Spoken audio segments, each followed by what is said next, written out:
എടാ ഷാജി, അവിടെ അങ്ങാടിയിൽ പുതിയ ഡോക്ടർ പരിശോധന തുടങ്ങിയല്ലോ. എന്താ അയാൾ അവിടുന്ന് ഓടിക്കാനുള്ള വല്ല കൊട്ടേഷനും കിട്ടിയോ? അയാൾ താനെ ഓടാനുള്ളൊരു സാധ്യതയുണ്ട്, അത് പറയാനാ വന്നത്.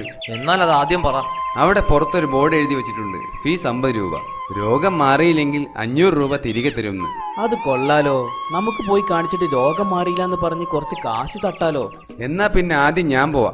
സൂക്കേട് മാറിയില്ലെന്ന് പറഞ്ഞ് ഒരു 500 രൂപ ഞാൻ അടിച്ചെടുക്കും, പിന്നെ നീ പോയിക്കോ.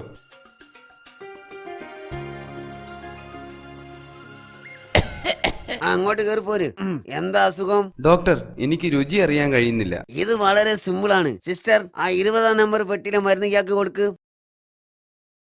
ഛേ, ഇത് മണ്ണെണ്ണല്ലേ? അതെ, രുചി അറിയാൻ പറ്റുന്നില്ല എന്നല്ലേ പ്രശ്നം? മാറിയില്ലേ? 50 ഉറുപ്പ്യ വെച്ചിട്ട് പോയിക്കോളി. ഇയാൾ അങ്ങനെ വിട്ടാ പറ്റില്ല, നാളെ ഒന്നുകൂടി വരണം.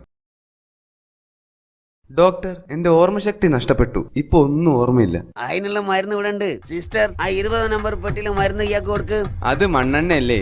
അതല്ലേ ഇന്നലെ എനിക്ക് വന്നപ്പോ തന്നത്? അപ്പൊ അത് ഓർമ്മയുണ്ട്. എന്നാ പിന്നെ നിങ്ങൾക്ക് ഓർമ്മശക്തി തിരിച്ചു കിട്ടി. ഫീസ് തന്നിട്ട് പോയിക്കോളി. ആകെ പ്ലിങ് ആയി. ഇയാൾക്കൊരു പണി കൊടുക്കണം. ആ വരി. ഡോക്ടർ, എന്റെ കാഴ്ച നഷ്ടപ്പെട്ടു. ഓ മൈ ഗോഡ്, ഇതിന് നമ്മളെ കയ്യിൽ മരുന്നില്ല. ഇത് 500 ഉറുപ്പ്യ. ഇത് 50 ഉറുപ്പ്യല്ലേ? ഓ ഗംഭീരം, നിങ്ങളുടെ കാഴ്ച ശക്തി തിരിച്ചു കിട്ടിയിരിക്കുന്നു. ഫീസ് തന്നോളൂ.